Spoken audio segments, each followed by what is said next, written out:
let's get corrupted. What is going on, everybody? It's your boy Joe with Meteoric Serpents coming back at you for another episode of the Colubrid Corruption podcast. Guys, it's great to be back. I took a couple weeks off with the leading up to and the actual event of ColubridFest, so always good to be back. Today's episode number 80. I always love when we hit the little 10 milestones. It always shows progress. So yeah, episode 80. We have on two very cool guests. One of my Patreon members, the very own Wellington Exotics, Phil, and we have PJ, who did this episode with me last year. So it's cool to have him back. Really excited to recap ColubridFest. On top of that, I made a little YouTube video that's releasing this week of ColubridFest, I guess more so from my perspective. So I think that'll be cool to get out to you guys. But yeah, guys, if it's your first time listening to the show, if it's your first time on the channel, make sure you hit that subscribe button, hit a like on today's podcast. Helps support a whole bunch. And also hit that little notification bell so you know every single time we go live with the new episode, drop a new YouTube video, things like that.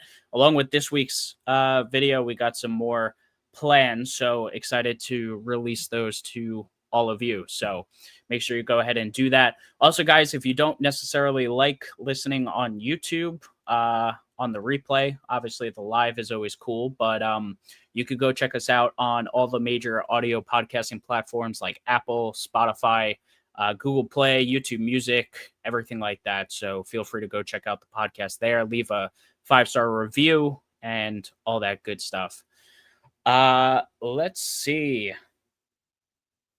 Yeah. Guys, make sure you follow me on all my social media platforms. It's pretty much at Meteoric Serpents everywhere. If you don't, that way you stay up to date with, what podcast is going down that week. All my animals and all that good stuff. Also, guys, first link in the description below goes to the Meteoric Serpents Patreon. That's a way to get a little more behind the scenes access from me. Also, just supporting the show. I really appreciate that. As little as $5 a month helps keep this show going. And plus, you get to be added to a Discord group chat with a bunch of like-minded individuals. Everyone who really likes colubrids, and there's a ton of cool perks. So feel free to go check that out at the very least. I think it's worth your while, perhaps. And let's see, guys, I'm going to give this a huge shout out. The CCR Conservation Fund, which I've been talking about for the last couple months or so on the show, something you guys should definitely go donate to. I believe you could do so on Colubrid and colubroidradio.com. I might be mistaken, but you'll be able to find it. Zach's students went into Iowa and collected a ton of field data. This is going directly towards colubrid conservation. And we raised $20,000 at the auction for this. So something really cool that the community got together and did. Obviously shows that people care about colubrid conservation, and you should too. They gave an awesome presentation too. It was really nice talking to the students who worked on that. So if you'd like to donate towards colubrid conservation in Iowa, you could read all about it. Obviously, it's here on the screen if you want to pause and take a read there, but definitely go consider donating to that. Here's where I would usually post the ColubridFest banner. Obviously, 2025's just passed. When we get the official 2026 one, I will make sure to put it on here. But yeah, I don't think I'm missing much else. Oh, also, guys, almost forgot. Fulviusapparel.com. Get yourself a hat, a hoodie. The Fulvius auction items were real popular at the show. And I was trying to tell people, go to fulviusapparel.com, use code CC10 at checkout to get yourself 10% off your order. Again, that's code CC10. Really cool reptile herp-related merch. Arachnids too, because Justin loves those. But go show Justin that you appreciate his stuff. He puts in a lot of work to make those designs and get them out to people. And Fulvius apparel was coming in heavy at the show. I saw so many people wearing Fulvius shirts, so it's really, really cool. If you guys want more, again, use code CC10 at checkout. Go tell Justin you like the show and you like his merch. So yeah. Also, before we get into it tonight, also hello to the chat, because I see all of you in there. It's great to see everyone. Yeah, but I kind of want to get right into the conversation tonight, and I'm happy to have some chat interaction. But we have our hashtag Colubrid corruption of the week. I was going to be selfish and do it myself, but I'll give my personal update in a moment. A new friend I met at ColubridFest, Colubrid Collective, Colubrid __, I believe. I think that's 2 underscores. His name is Isaiah. He's a fellow New Yorker, and he has a lot of really cool snakes. It was nice talking to him at the show. He has a bunch of king rats and phryonecks and just a bunch of really cool species. I believe Drymarchon as well. He likes the big snakes, as we talked about. So shout out to Isaiah. I know he listens to the show. Go follow him, Colubrid Collective. It's a newer account, so yeah, go give him a follow and show your support. He's got a bunch of really nice animals. Before I bring... Oh, also, guys, if you want to be featured on the show, use hashtag Colubrid corruption on your Colubrid posts on Instagram, and I choose one per week to give a little shout out to. So go ahead and do that. Let's see. Some things happened in the last couple weeks since I've done an episode. I had my clutch of cockeye hatch, of course, the day before I left for ColubridFest. So, of course, that's the way things go, but that's all right. 5 out of 5 hatchlings, all looking very healthy. I think I sexed 2.3. I'm probably going to double check that about 5 times before I make them available. But feeding trials start tomorrow, so that should be cool. The last clutch took frozen thawed, just drop fed. So yeah, there's that. I also posted some Texas rat hatchlings to Morph Market, which you guys could go check out if you're interested. I did not produce them. They're from Aaron Morse of Reams Herpetoculture, buddy of mine. He was on the show as well. He keeps a lot of cool Texas rats. They have some real nice lineage to them, so I expect those animals to color up real nicely if you're looking to get into Texas rats on the kind of beginner level with just a nice normal animal. But okay, that's enough talking for me. I'm ready to bring on the guests, so let's welcome to the stage. We have PJ and Phil. What's going on, guys? How are ya? Doing well. Good to see you guys. Hey, good to see you. Yeah.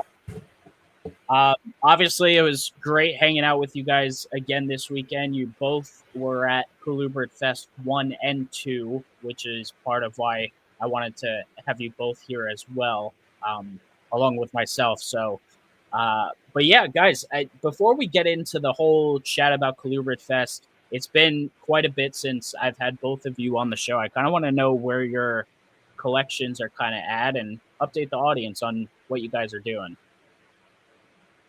Cool. Take it away, Phil. You go first. Oh boy! All right. Quite a bit of quite a few changes. I don't have any more ball pythons. In terms of pythons, I'm really focused on short tails. So, got a pair of Sumatran short tails, the all black ones, and then I've got quite a few blood pythons. I got a pair of water pythons. I got another Crebo. Got a bunch of Nerodia from Chris Montross. I got a boatload of spiders. I have a couple king snakes now.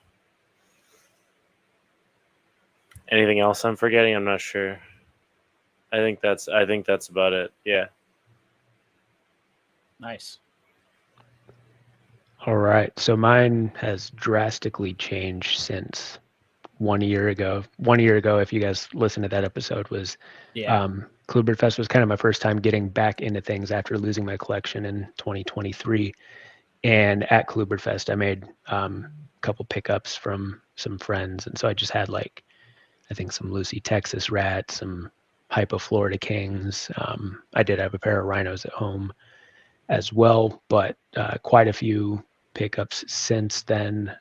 Stuff I had never really played with in the past, some Drymarkin, got a pair of Yucatan Cribos, those are red phase from Black Pearl. I've got a pair of the Mexican Guerrero Indigos, handful of bull snakes, some northern pines.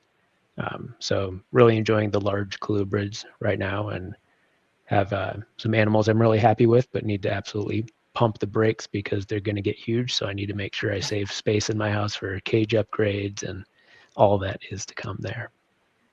Nice. Oh yeah. Cool.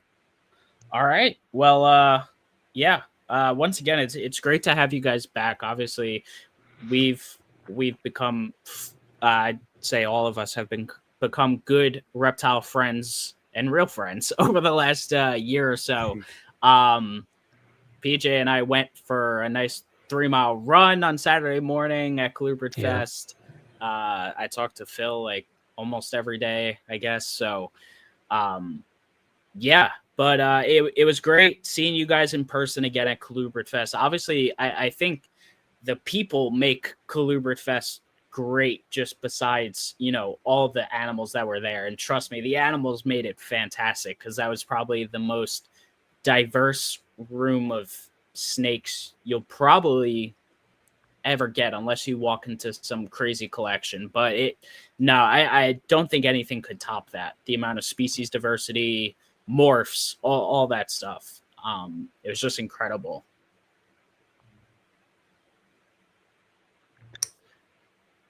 Yeah, it was definitely really cool to just walk around and I don't know, I guess not see a bunch of ball pythons. I didn't want to like throw that out there, but it was really cool. Everything was super, super different. Bunch of stuff I had never seen in person. So that was really cool to see too. A lot of like the Japanese king rats, some of the Boiga stuff, a lot of the king snakes and stuff, like the, I don't know, less common king snakes. It was really cool to see the diversity. I would agree. I mean, my local show is, you know, all the basic stuff, just small little show. Really the common reptile pet keeper that's looking for ball pythons, bearded dragons, things like that. So I don't get a lot of variety outside of that. I'm usually at Tinley, and there's obviously a great representation of everything that exists in the nooks and crannies there, but majorly just the common things. So if you just heard me saying in my new collection, I'm loving the large colubrids, the Drymarkin and the pits, and there was a ton at ColubridFest. Yeah. I think, half a dozen tables or more that had pits, probably more than that. And I can think of 3 or 4 different tables that had Drymarkin. Yeah, quite a few Drymarkin. Crazy. You almost never see much of those species at all at most expos, and they were all over the place. Yeah, definitely. Let's try to just go in order of, like, I guess the days and initial reactions in comparison to, you know, the prior year. I got there early on Friday. I made fantastic time on the drive. I said I would get there between 2 and 4 p.m. and I think I got there around 2:45, which is right when everyone else was starting to get there as well. Just initial thoughts. One, the venue was way better. It was bigger. We had a lot more space to play with. I was overall impressed with that. And then, you know, of course, starting to see the faces trickle in and the other vendors. It's just really cool. Yep. Friday was sweet. I know if you were there for the whole weekend, you could kind of be hanging around while vendors were setting up. I think the official mixers started at 6 p.m., but I headed over to the expo center and just got to start catching up with people. And the setup, it's kind of really casual, because ideally I know the vendors aren't supposed to have animals out on display until Sunday. Of course, there were some things we were still sneaking some peeks at, but it's definitely best to leave those things, because we'll just all get distracted immediately and go straight into expo mode if animals are out. So it's good to be able to have that time to just connect and catch up and see people I hadn't seen in the past year. So Friday was a good time. Yeah. It was crazy to see how many chairs there were this year compared to last year. Yep. Like that was like probably the first thing. I know that's kind of weird, but that was like the first thing that I thought, because I was like, wow, that is a lot of blue chairs. Like it was, yeah. And yeah, talking about the chairs for the talks on Saturday. Because it seriously was probably 3 or 4 times as many chairs. Yeah. And that place filled out pretty well. Yep. Yeah, definitely. Yeah. Even during the talks, I mean, people were giving each other like space, but like that room was pretty full, in terms of people taking up the chairs. So that was definitely good. Yeah. And then the mixer Friday night was definitely good to catch up with a bunch of people. We got some dinner that night. I will admit, Indiana sushi was not what I expected, but it was surprisingly good for being in Indiana.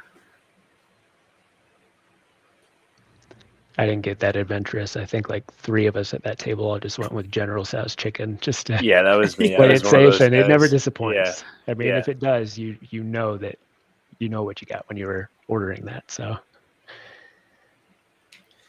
no, I've said it a bunch. I don't know what it was when I was down in Florida. Like I just could not tolerate the sushi super well. Like it made my stomach upset. Like it tasted a little bit different, but I got to give props to Indiana sushi because I got some. I was starving because I hardly ate that day. I can only imagine with all that driving you did. Yeah, that must have been wild. Yeah, also to say, I've probably said it a bunch of times, my drive was way better this year than it was last year. Obviously, I was not driving from Florida. It was coming from New York, which was only about 10 and a half hours, like total. That included the stops, so that was really nice. And I picked up Dr. Whitman along the way, so I had a co-pilot this time, so I wasn't just solo going crazy in my own car. We had a lot of really good conversations about reptiles themselves, husbandry, a bunch of things, and he's an extremely smart individual, so big props to him. And he probably answered a bunch. He did answer a bunch of my questions, but a lot of food for thought. And then, of course, he gives his talk over the weekends. But if anyone ever has the chance to talk to Dr. Whitman in person, and he gets hounded at ColubridFest because everyone's trying to talk to him and ask him questions, but really smart guy, and it was really cool to kind of get that one-on-one with him for many, many hours.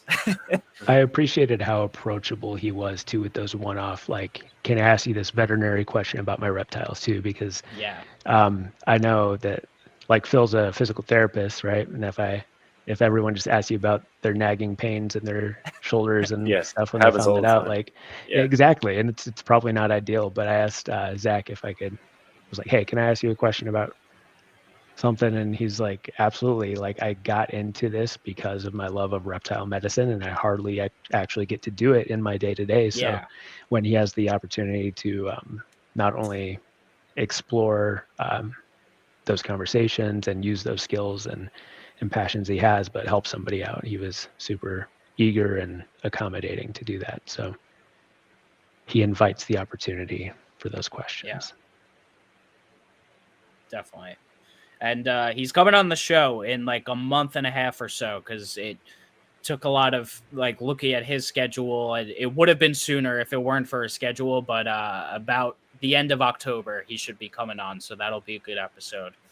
But yeah, obviously the mixer was great. Then after, we got kind of like kicked out of the expo center, we just went over to the hotel, which that plan fell apart slightly because I know the chef and the bartender like quit or whatever. So we had a nice little party. I know people brought booze and stuff like that, and so that was a good time.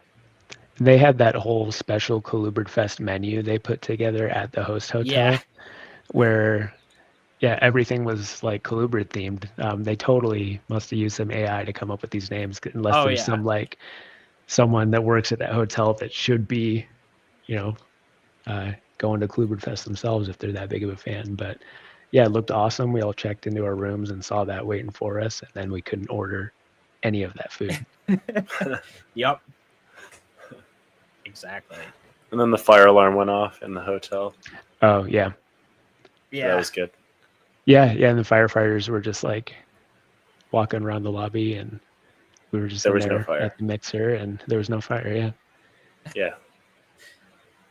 Fortunately. Yeah. So all of that was very good. Obviously, that Friday in the hotel, we were in a bit of a, smaller room, so everyone was kind of packed in, and like you got to kind of like, have one conversation here, then you just like turn around and have another conversation with someone else. So I thought that was good for like the whole bonding portion of it and people portion. Because I got to talk to a bunch of people. Shout out to Mickey and his team ordered us like literally like 100 pizzas, and they had to order like from two different restaurants because the first one capped them out, and so they called another one and got more, and we were well fed. Yup. I actually did a lot of talking with Warren from Bushveld just about like house snakes and like where they come from, different localities, just like natural history stuff, because I don't really know it, or I didn't know anything about them. But it was just really cool to kind of talk to him about that stuff and learn a bunch. And then, obviously we talked about spiders for like, maybe an hour or two. We had to sneak that in there too. Talk about baboons. Yeah, because you said, you see Warren at Dritz's house, right? When you're over there.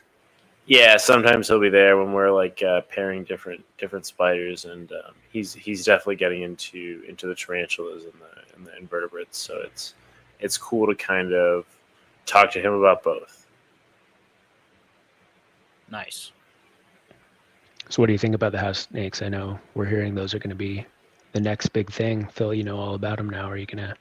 Well, all right. Get in on it? Whoa. I don't know all about them, but they're pretty neat. Like, they're definitely cool looking. There's a lot going on. There's like locality stuff and there's morph stuff.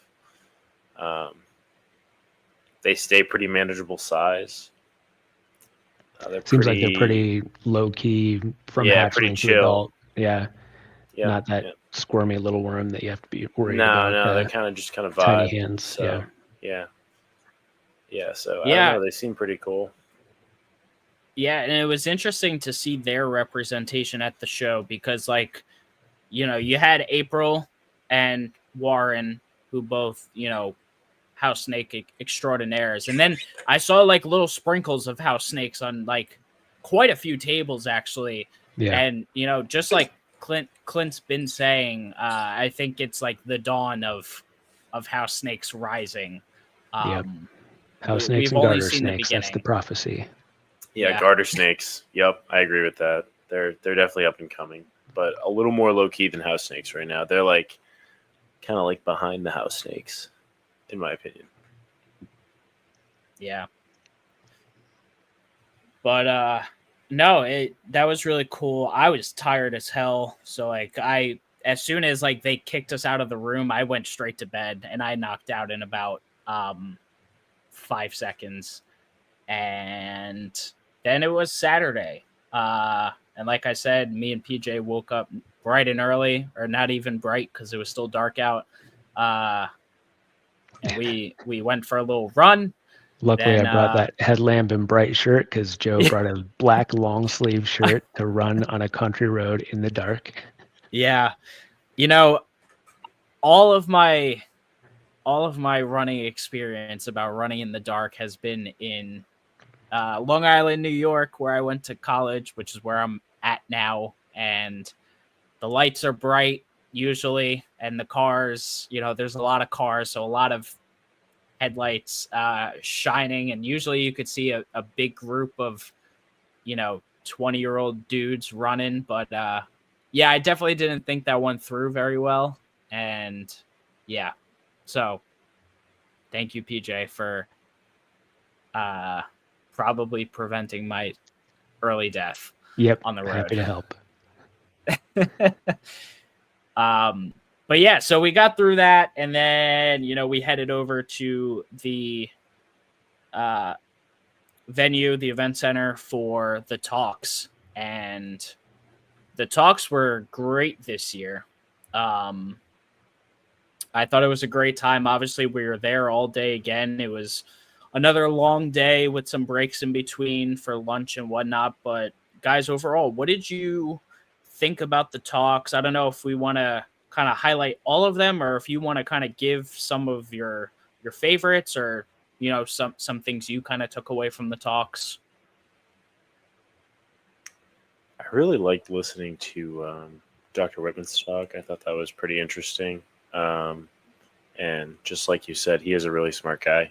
And listening to him kind of break stuff down, make it easy to understand, and then obviously with the visuals that he provided as well in the presentation. I also think that like the stage and the size of the room and the openness just kind of made it a better atmosphere, compared to last year. I think the stage was just like lit better, and it overall like looked more official and better. Yeah. And then listening to John Rice talk about how many gloves he uses was kind of like, I was like, wow, that's a lot of gloves. Like, that dude is clean. Yeah. And all those dishwashers and stuff. Yeah, dude. I was like, wow, like, I don't know, just conceptualizing all those dishwashers that guy has, that kind of humbled me, I guess. Yeah, that was crazy. When he was saying all that, like my jaw was like on the floor. I was just like, yeah, wow. Guy has 6 dishwashers, like, just hanging out, waiting for his other 9 to break. Like, that's like, what, dude? That is has to be the cleanest collection out there. Has to be. Sure. It sounded not too dissimilar to, so I work in the laboratory research space, and it sounded very similar to like the cleanliness of a BSL2 or a biosafety level 2 facility, where it's like shower in, shower out, full PPE head to toe. Everything is sanitized, not just disinfected, not just cleaned, like truly sanitized. And yeah, very impressive. And I think probably everyone listening to that like really admired and respected that level of commitment. I think realistically few people are going to or able to like truly meet that same level themselves, but it was a great talk and teaching everyone kind of how John navigates risk with managing a large collection. And these are the things that you can do to help eliminate risk at whatever collection size you have.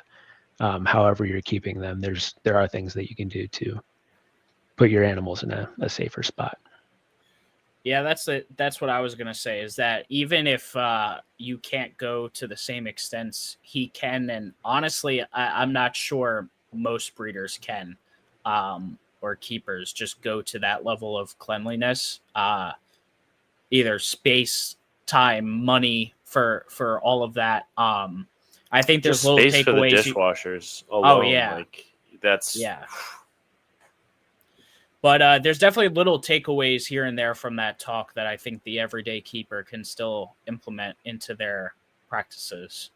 And I think that what you just said is kind of a good theme for so many of the talks overall, whether it was like biosecurity, John talked about, Dr. Whitman talking about diseases and colubrids, various diseases, what we know about them, how they're spread, how they exhibit themselves, what we can do to prevent them.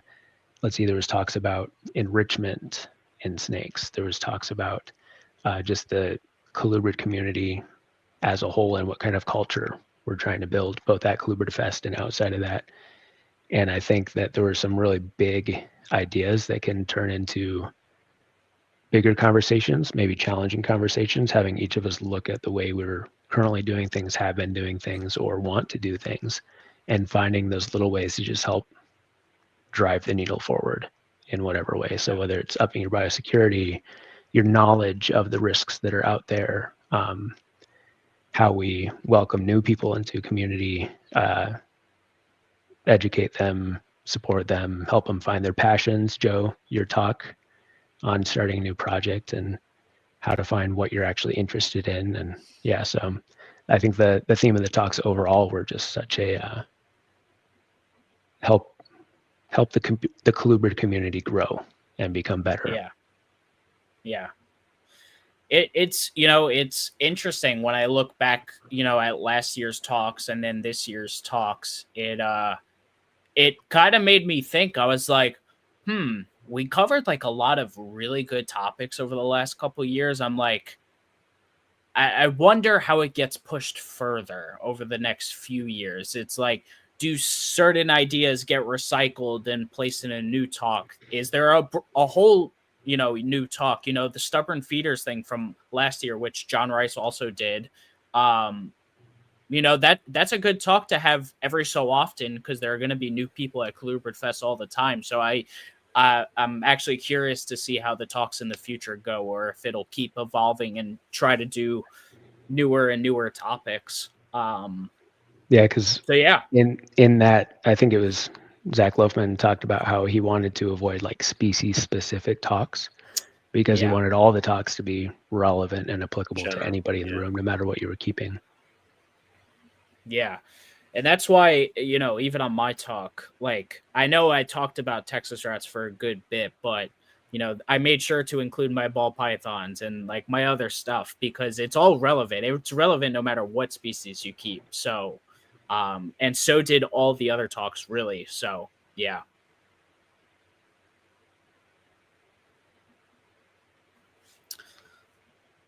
Yeah, that's, we'll see. We'll see how they evolve. Corey, I did suggest your suggestion to Zach and Clinton. I don't know if it got lost in the text thread, but we'll see if they take it or not.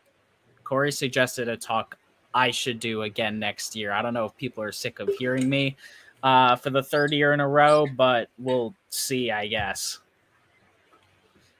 Probably. It's probably good to give myself a break.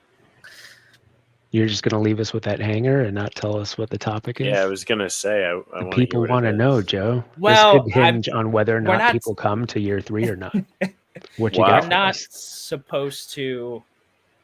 The talks aren't supposed to be revealed, and I don't know. So. Oh, sure. Okay. Yeah. Right. I know they're supposed to be left. Yeah. Yeah. No one knew my talk for this past year until they got announced, except my own Patreon. To be fair. Bending the rules. Okay. Yeah. No, but yeah, I just want to say to everyone who was there for my live comment.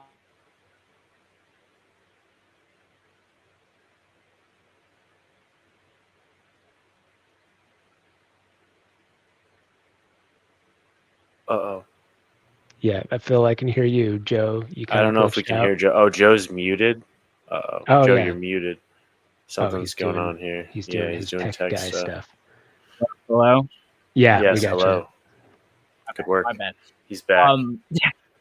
Sorry, guys. I just wanted to say everyone who, heard my talk, and I got a lot of great feedback from it, and that was very appreciative. I was worried. I'll give the whole backstory to my talk, which I talk a little bit about in the video I'm dropping next week. But, when Zach, I had that talk kind of planned out for a very long time. I told Zach about it months and months ago. It was almost probably close to a year ago. I said after the show, and I suggested that to him real early. And he said, yes, we're doing it. And then I hadn't heard from him in, months until about a couple months ago where he came back and was like, you're doing this. I'm like, oh, okay. I wasn't sure. But but okay. And then he sent out the message to all the speakers about the PowerPoints. And basically, I think either that day or maybe a day or two later, I made my PowerPoint and I said, hey, I have a pretty not so rough draft. Can I send it to you to just see if it's, good enough or not? He said, sure. And I sent it to him and he said, this is great. I said, perfect. Don't touch it. I'm leaving it as that. We're going to take that to ColubridFest.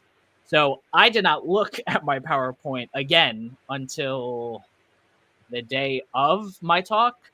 So I had to kind of refresh my memory of exactly the points I was getting at. I was nervous to give the talk. As you guys might think, I do this podcast on a weekly basis.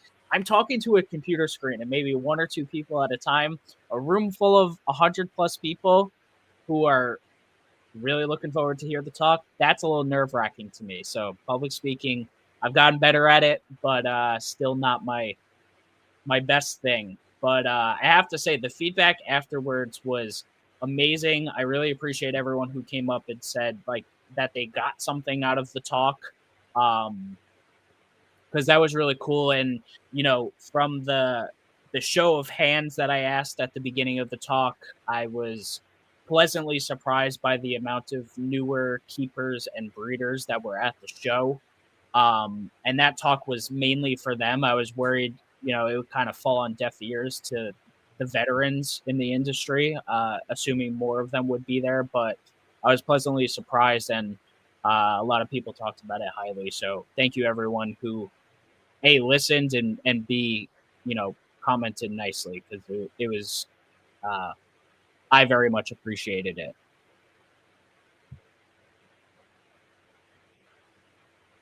Yeah, we appreciated you sharing. You looked cool as a cucumber up there. So I was gonna say you definitely did not look anxious at all. It Nah. was very smooth, so I was like kind of surprised to hear that. All right, well, that's good, I guess.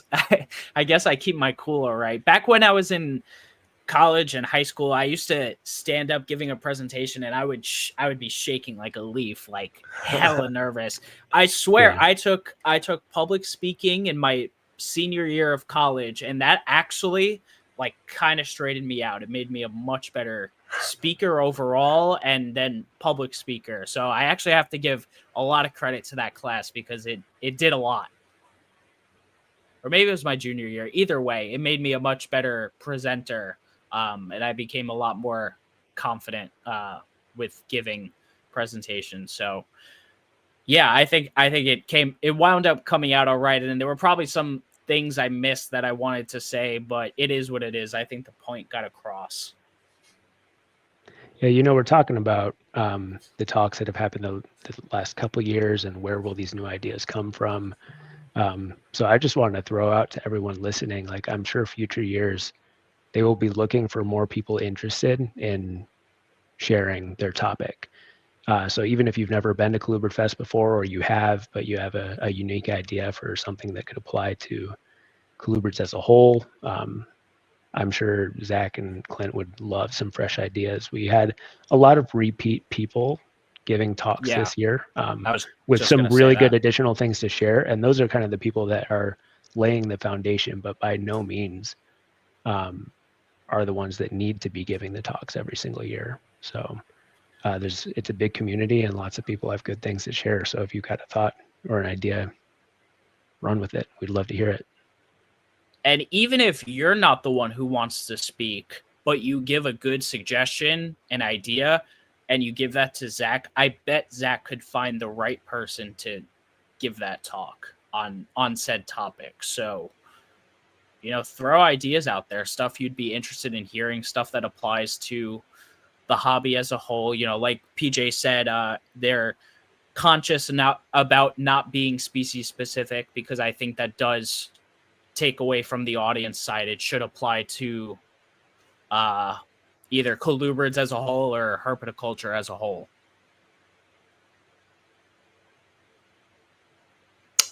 Yeah, I think that maybe even suggestions would inspire, or like just bouncing ideas off of each other would potentially help maybe generate even new ideas. Like, oh, this isn't this isn't what we want to do, but maybe we just take this and apply it to something else. You know what I mean? It's always good to have new suggestions, especially if this is going to be something that's happening consistently. Like it's like you said, we're going to need new ideas. We're going to need a lot of them. Yeah. Especially to fill up all the time slots and get the appropriate speakers. Cause like, yeah, PJ's right. A lot of overlapping between myself, John Rice, Kayla, who else? I guess Clint counts. Dr. Whitman, 2 years in a row. Yeah. So, that was already 5 speakers, and I believe there's 6 or 8 presentations for the whole day. So, yeah. Like we're saying, suggest new ideas. If you have an interesting topic you may want to talk about, shoot at Zach for sure, because I know he's going to be looking for more dynamic stuff.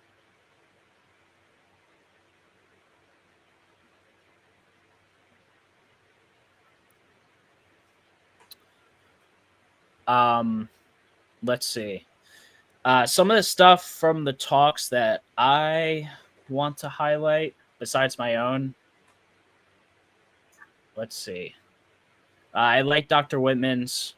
We were talking about John Rice's. My jaw was just on the floor the whole time. I can't believe he can keep a collection that clean. It's so impressive. It's almost unbelievable, but I believe it because he showed it in practice, and Zach went there and saw it in practice. It's just crazy. Like I said, I don't know if there's any other large-scale breeder that can achieve that level of sanitization. It's just so hard. But let's see. And I liked Zach and Kayla's talk about enrichment. I think they both gave really good ideas. I enjoyed Kayla's part because she made it easy for like any keeper, like literally using throw a cereal box in there, cereal boxes, toilet paper rolls, all that stuff, and then just simply changing that around every so often. Like you could use the same stuff, just switch their position, introduce new smells. It's all very, very interesting stuff. Yeah, Eric, that's a good one. Burnout and or what happens after a tragedy. Those are really important ones. And I know someone asked me during my talk, like how do you prevent, feeling burnt out? And I think it's easy to go through cycles in the hobby.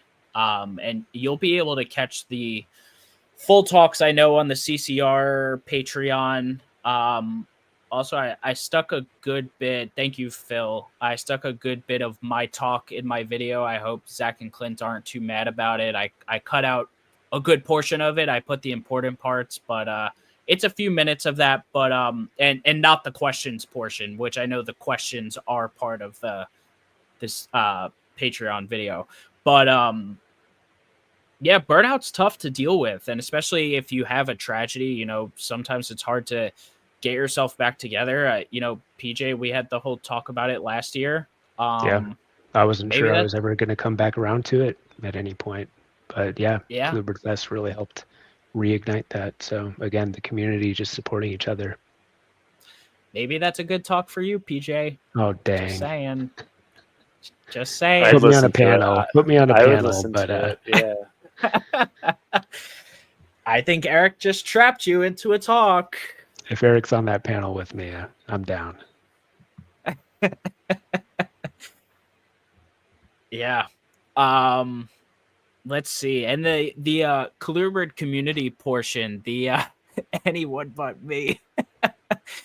The Colubrid community portion, I know Eric was on that one and he wanted to hide behind the curtain, but Eric, you did a good job. The Colubrid community is important, and I think they like the three of them, it was Clint, April, and Eric.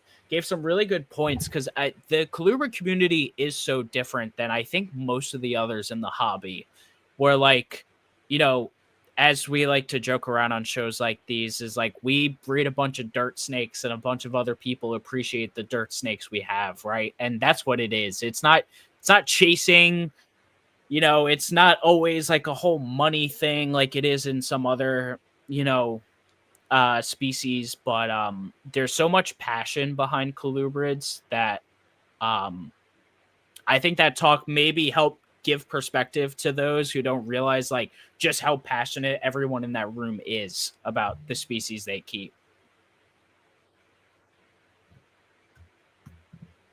Sure, it was super cool, yeah, to see just how many keepers there have like deep dove on their special niches that I knew really nothing about, and that's, you know, a lot has come in on these podcasts as well, getting to learn from that wealth of knowledge. But yeah, that was something last year, you know, that first night of the mixer for ColubridFest last year, it was like a bunch of strangers in the room, a lot of people didn't know each other, but then we started to get out of our introvert shells, because I think maybe a lot of us do tend to be introverts. There's a couple extroverts out there.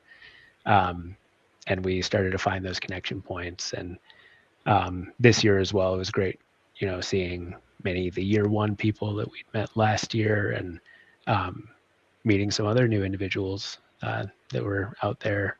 I'll throw a shout out to Mason. Mason was super cool. Another one of your Patreon it was great guys, to right? meet him. Yeah. Yep. Yeah, shout out to Mason. He made the trip from Montana, so it was really cool to meet him and see him there. Also, Ed from the Patreon was there as well, so shout out to you, Ed. It was good seeing you. Ed bought a ton of books at the auction, so he really supported Colubrid conservation because he was going ham.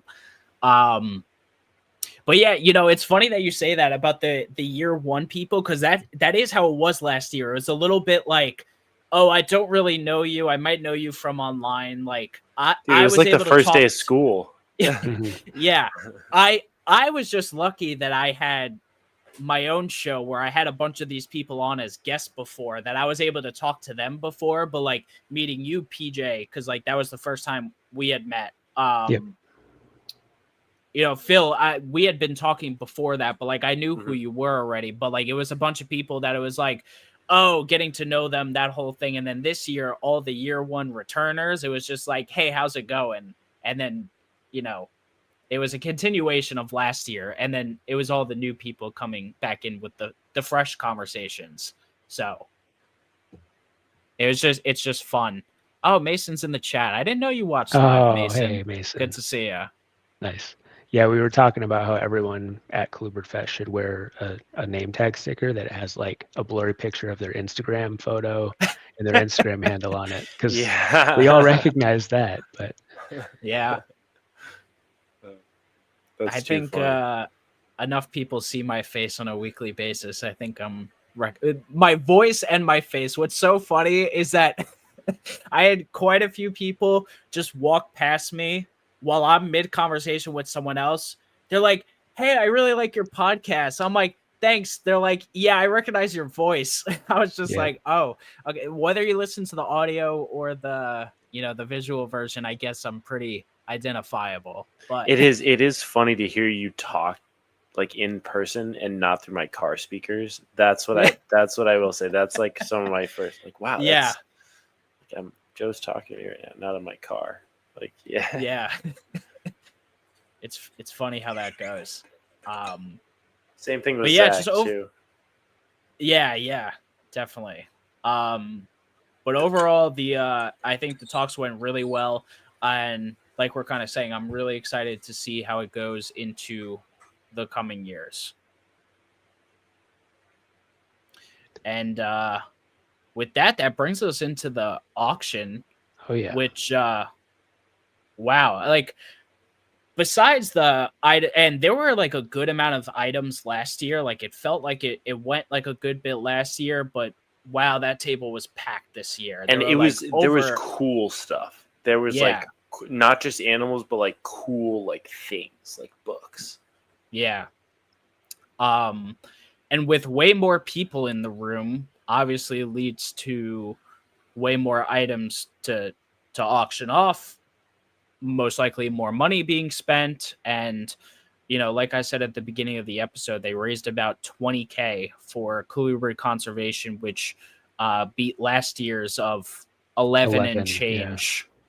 So, that's a big step up. And when I asked Zach the next day, I was like, so like, this is how I phrased it. I said, like, how much farther does that $20,000 go than like the $11,000 from last year? And he was like, a lot.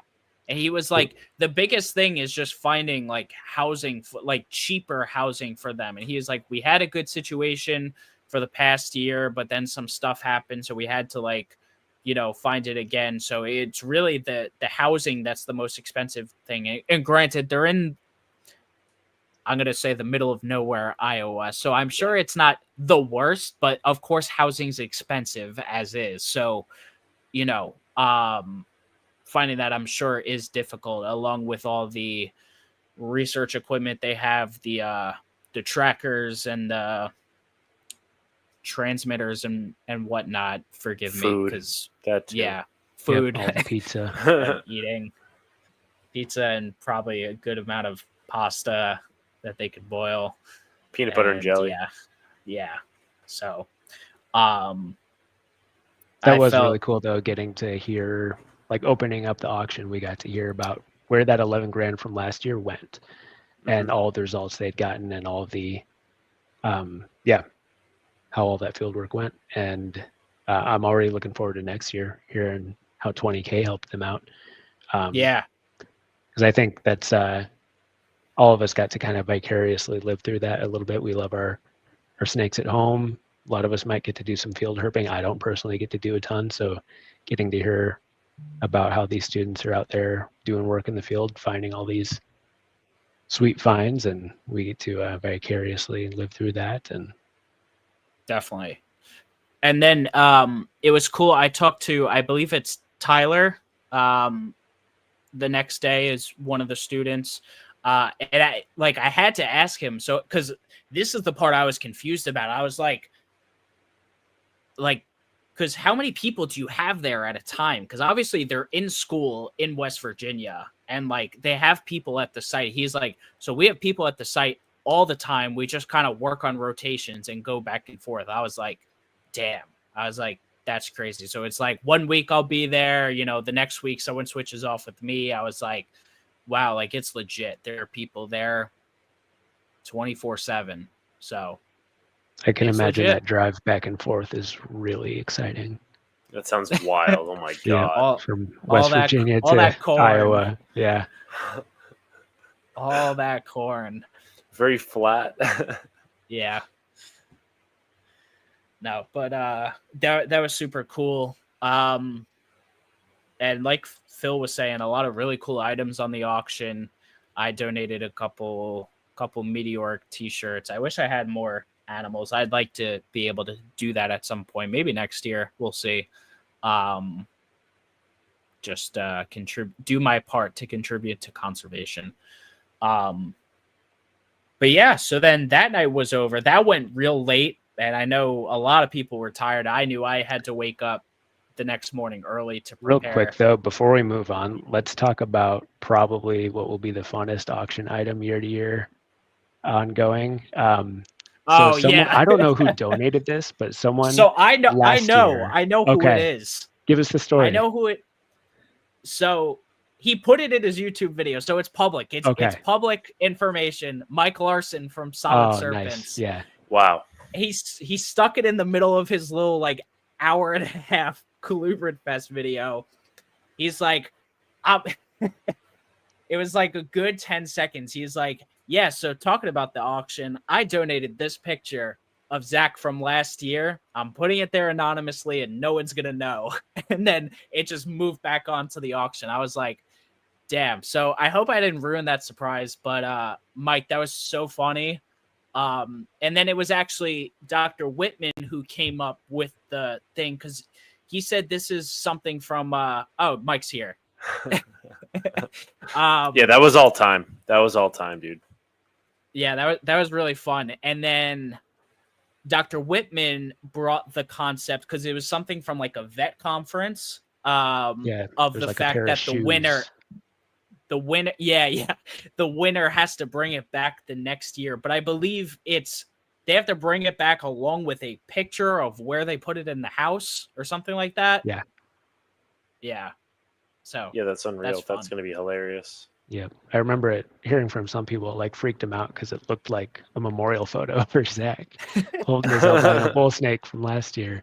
But yeah, for those that weren't there, yeah, that's the idea. This photo will come back year after year. It will continue to generate more donations for the Colubrid Conservation Corps. So props to Mike for getting such a banger of an auction item there.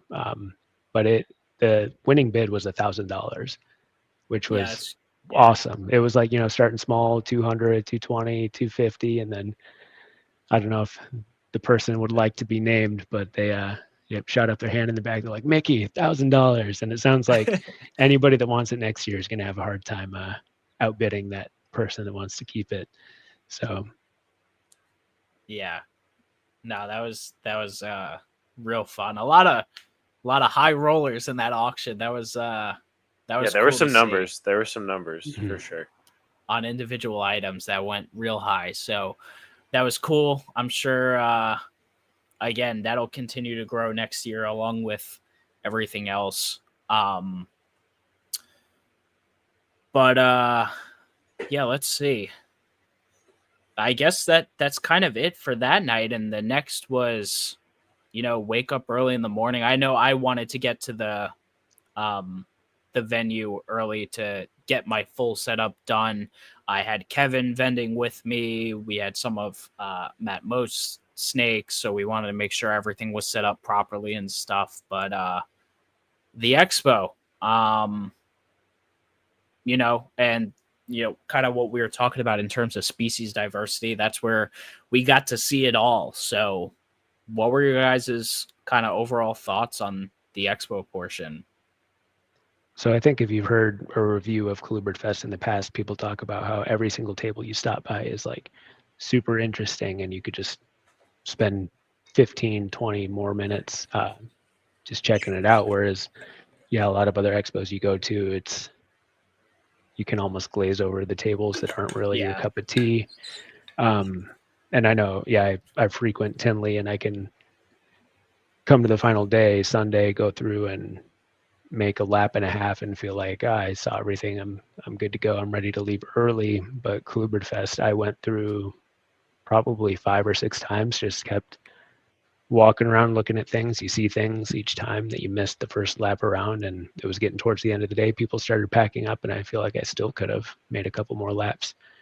And as well, there was pretty decent attendance at the show, but it wasn't like so packed out that you felt rushed through at any point. I'm sure you've been to those shows where it's shoulder to shoulder and you feel like you're getting in the way of a sale or something if you stop and talk to the vendors, but like absolutely no one was in that mindset. Everyone was just there to geek out about snakes and have good conversation and share what they're working with. And it's really cool.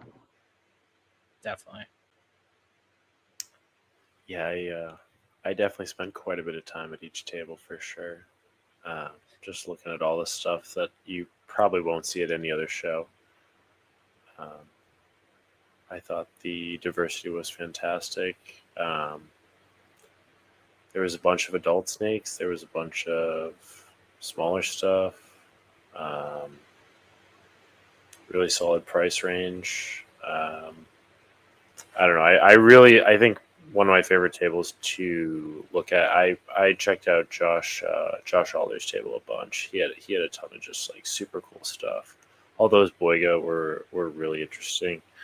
And those Japanese king rats.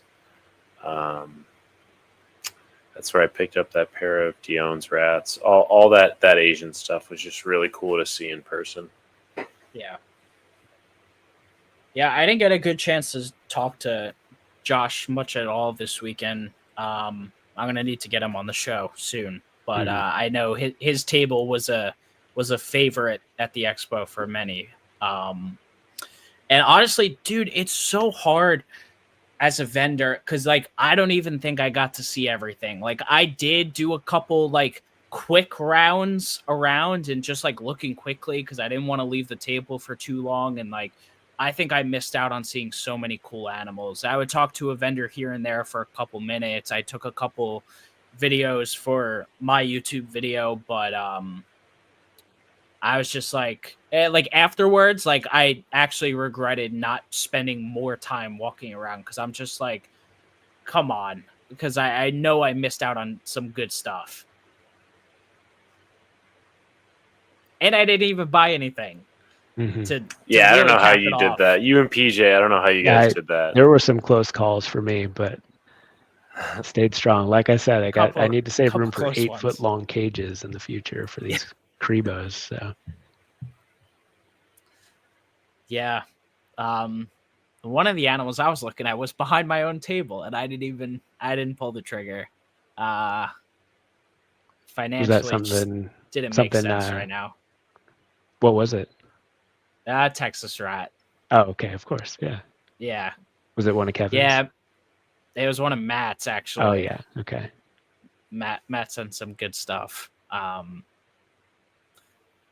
Yeah. So, but yeah, I didn't get a great chance to walk around. I definitely got a chance to see around the kind of island I was on. It was really cool seeing April there. I had only seen April at one show prior, back when I was down in Florida. And if my memory serves me correct, she just had way more stuff on the table this time than that one show I saw her at in Orlando. And like, wow. I mean, like, I knew she had all those really cool African snakes, but like the amount on her table was awesome. I know she gave great representation of the species she keeps. Those egg eaters were super cool to see. I had never seen those in person, so it was really cool to check those out. Yeah. Yeah. I'm trying to think of some of the others that had some nice highlights. I was close on Jason Nelson had a great table as well. I didn't give that one as good of a look as I would have liked. I don't keep any Pituophis, and not to say that I'm not interested in them. I just wouldn't keep them right now with my overall collection, but like, a lot of really cool snakes there. I was debating on a Volante from Kevin Pollock because he had some nice fresh babies on the table. I saw those too, Joe. I thought about that too. Really long and hard to expand my one, because I only have a 1.1, so I was like, maybe I'll grab another female. He had a good price on them, but I didn't do it in the end. I did get a chance to go around and look at Josh Alder's table. He had some nice stuff on there. Again, not as probably good of a look as I would have liked to give. He had an adult cockseye on the table, but I believe it was a male. If it was another female, I would have maybe a little more strongly considered that, but also a little out of my price range because adults go for a bit more.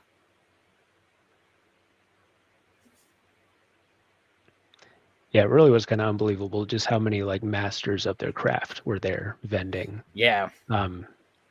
Like people that have decades of focus into their selected species, where they're bringing the best of the best. Wasn't it John Lasseter hadn't vended in like 19 years or something like that? Yeah, it was like 15 years. John's table also, man, I'm wearing this shirt. Stuff. I forgot to mention John's table, and he had a bunch of stuff from Chris Painshab as well. The both of them have awesome snakes. I've been talking about like genuinely Leonis are interesting, piquing my interest, a lot. And I definitely would not mind keeping a couple Leonis here. And he had some real nice ones. And I was definitely tempted, but not yet. Down the line in the future. I'll get them eventually, but not now. But it was really cool to see those snakes in person because I don't get to see a lot of Leonis like ever. So yeah. And then Black Pearl had some really cool dry mark on. Just like to see those red face, you see those red face Texas indigos. I didn't even know those existed, and those were those were killer. Yeah, I was like, wow, look at that. Yeah, Kayla also with her the TSK black line. Those were under nuts, yeah, those are sweet. See those in person. Those were on my video that's coming out as well. Yeah.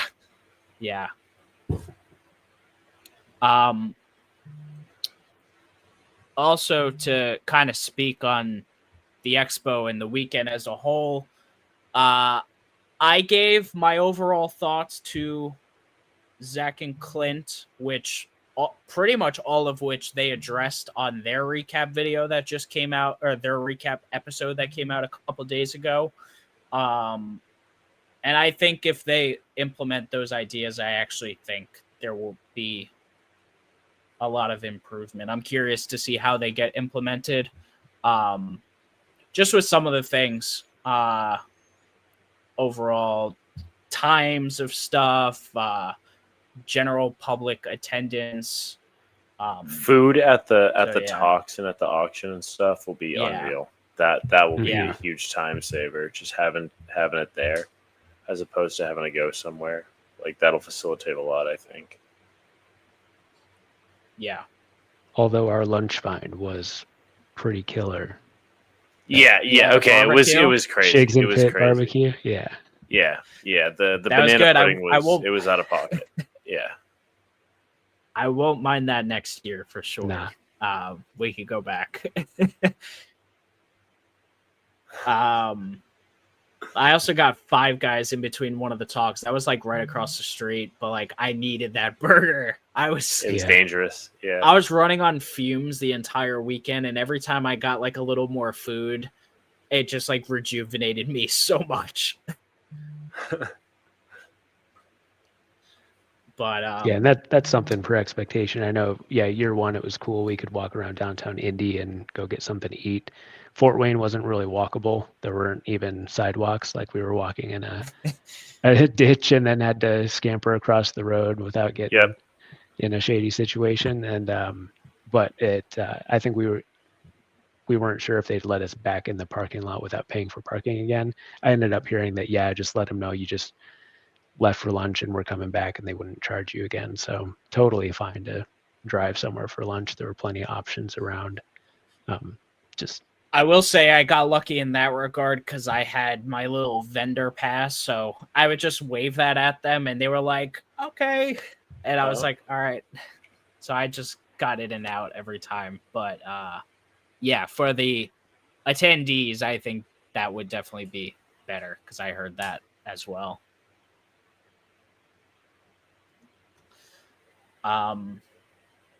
But yeah, overall, I'm very much looking forward to, seeing what comes next year with the improvements, with more attendance. I really think, so let's talk about overall attendance, because I was saying throughout this entire year that I think the entire weekend attendance, like the weekenders, as I'll call them, the people that were there the whole time, would double. And I would dare to say I was correct.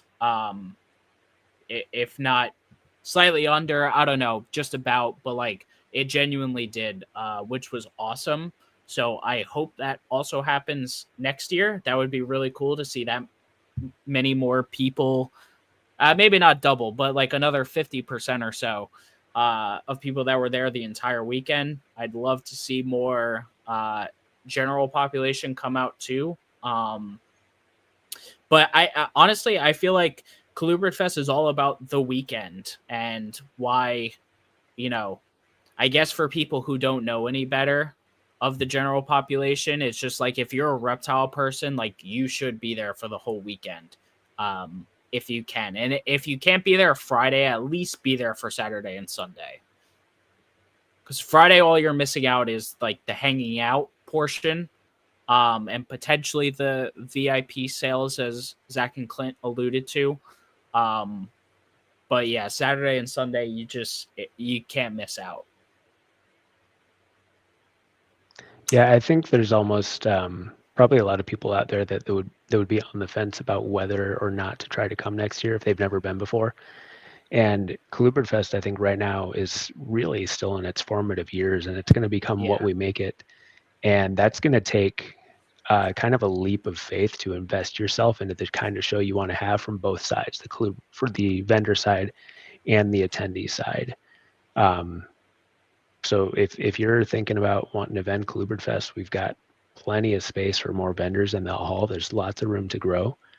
And I'd encourage you, if this is the kind of weekend, the kind of community event you want to see, if it feels like a risk to come and vend next year because you're not sure if it will be massively profitable, ask yourself, like, hearing about these other things, the networking, the supporting Colubrid conservation, the education and the talks, is that still worth it? Let's say you didn't sell a single snake and you got to experience all that. Would that still be worth it? Of course, hopes are that you're going to sell some snakes, and maybe you will. Maybe you'll crush it. Same on the attendee side. Like, it's not as big of a show as Tinley or Daytona, so maybe I don't want to make that trip and make it a destination show. It's just Fort Wayne, Indiana. But it's what we make it. So if you want better vendors to be there, we need more attendees to be there, and vice versa. If we want attendees to be there, we need more vendors. So I'm just saying, 2 years in a row, I think it's been a fantastic event. So anybody on the fence about it, just take that leap. Should be the final weekend of September next year. Yep. I believe is what they were saying they were aiming for. So what's that, the 25th through 27th? Put it on your calendar. We'd love to see you there. Yep. Yeah, please. And if you have any questions, I'm sure anyone on here would be happy to answer, as well as myself. So, let us know. But yes, like PJ kind of said, it takes that leap of faith to grow an event like this. I think we made great progress just from year 1 to year 2, and I think there's still a lot of room to make it even bigger and better. Yeah, I totally agree, and I think that some of the proposed changes are already going to be. I feel good. I think they're going to be successful, and attendance is gonna go up. There was a couple things that happened this year that we didn't have, or people didn't have control of. The fact that there was a reptile show fairly close to when ColubridFest happened. Yeah, you know what I mean. It'll kind of be its own event, a little more spaced out next year, and hopefully we'll see some more people roll through. Yeah, definitely. Let's see. Any other major comments you guys want to hit on? Any stories you want to tell from the weekend? I think the awards were really cool. I think the awards were really cool, and like the plaques that people got, those are pretty well made and stuff. I thought that was a great addition to I guess the event, the weekend. I think that was great. Yeah, I forgot to mention the awards. The awards is a fun little portion that got added this year. I think it'll continue getting, it'll continue being fun into the coming years. We'll see how those, kind of shake out. Good way to kind of recognize people for the work they're doing in the hobby. I'll just throw out there, I know I saw a couple different tables that had rhino rat snakes, which of course are some of my favorites. I don't know, I didn't see any Barons racers. How about you guys? So Barons racer people, Barons where are you at? Either, PJ, that is. Yeah. I know like Kayla breeds them. She might have. I don't know if she had a clutch or they weren't ready or something. Like, people have them for sure. It's just a matter of if they were ready. I mean, Barons are like the hottest commodity. Yeah. By the way, when they're listening to this, I don't think Keller's here anymore. If the entire THN crew does not come next year, I'm going to be very mad. So, Justin, Jake, Phil, the Fulvius apparel table would. Yeah, we also need that. Crush. That would crush. Yes. So many people had Fulvius stuff on, including myself. You heard it here first, guys. This is a direct message to all of you. So I know none of you are here right now. I hope you listen to this replay, and I really hope to see you all next year because I don't get to see you at Daytona anymore. So I got to see you at some point. Make the trip. Yeah, Sean's asking about rear fangs for sale in Indiana. Yeah, there were. Yes, there were false water covers there. Yep. Falsies. I don't know the particular laws on it, but I think there were. Is there like a whitelist or something? I don't know. To be completely honest, I did not look too deep into it because I know I don't keep any of those species or anything that would cause an issue, so I didn't look too deeply into it. But yes, for the most part, I believe most of the rear fang stuff was allowed. Yeah, there was a bunch of rear fang stuff. Mm-hmm. I bet there was probably never a single expo with more false water cobras in it at different tables. Yeah. So we had Zach had some. Let's see, Scott Hitchcock, Aaron Frazier. Probably 3 or 4 other tables had some falsies. Yeah, there were quite a few. Yeah, I definitely saw a few.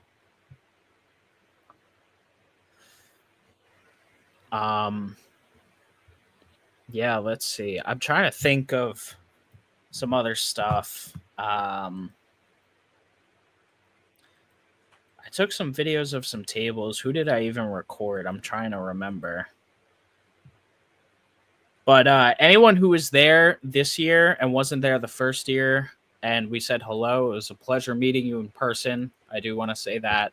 It is really nice to, put people's names to faces in real life and get to have an actual conversation with you in person. That's the other thing. It's like you just don't get this type of in-person reptile connection. I think at any other expo, you could have as many friends as you want, but this is like the meeting point of all the major colubrid people. And that's only going to increase year to year. So this is the place to be.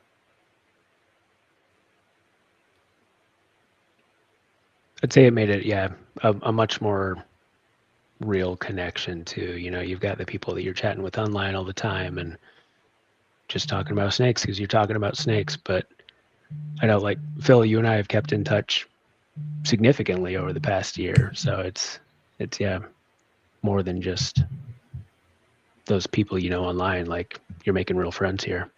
Yeah, absolutely. Yeah. I talked to PJ quite a bit now. Just as a result of that, like you said. Yeah.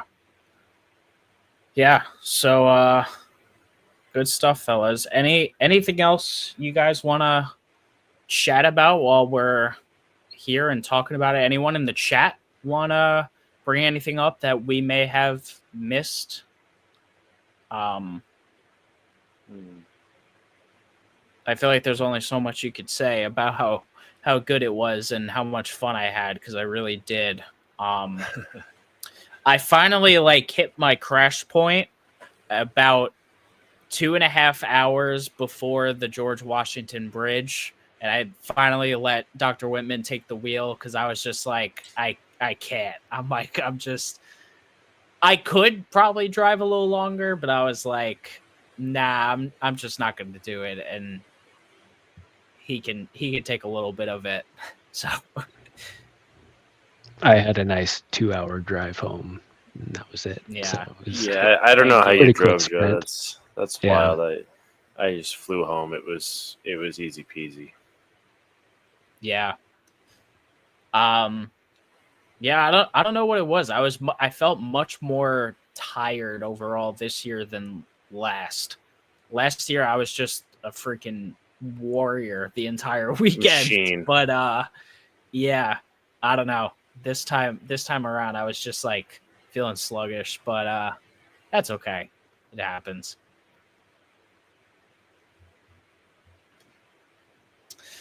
All right, guys. I think that's about it. Unless you guys have anything else you want to chat about. Oh, hold on.